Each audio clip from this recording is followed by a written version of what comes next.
explain a little bit about how the substitute teacher shortage is really hurting Marvine Elementary?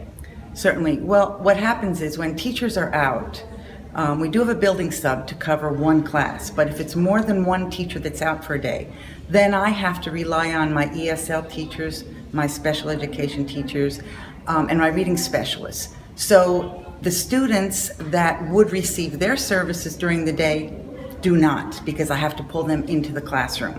So now the classroom teachers are expecting, for example, that a reading specialist will come into their room to work with a small group of students, and now that reading specialist has a different assignment and can't work with those students in small group or on a one-to-one individual level. So those students are not receiving their services, and this is what we saw repeatedly over and over again on a daily basis. Sometimes 3 and 4 teachers would have to be pulled, the specialists would have to be pulled, and then the students are not receiving those services. How difficult was it last year getting a substitute into a classroom? I think last year we had the greatest impact. I'm not sure if that was due to illnesses. I know there was a flu season, but we found that I had to pull, on average, the 9 teachers I have in my building that we consider specialists, the ones I just mentioned, I had to pull them about 10, 12 days each total all year long. Sometimes it's for a half day, sometimes a full day, but when I added it all up, it was an average of about 10 days worth of instruction.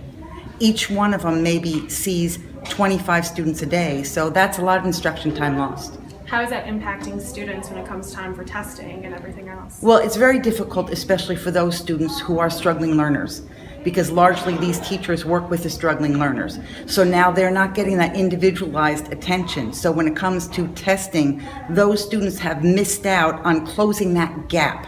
So if they're having difficulty at grade level with the instruction that's given at grade level because they need that extra support, now the gap gets bigger. They've not had the instruction for those extra things that they had difficulty with, and they're falling behind, and the gap gets bigger. They fall further and further behind without that specialized small group attention.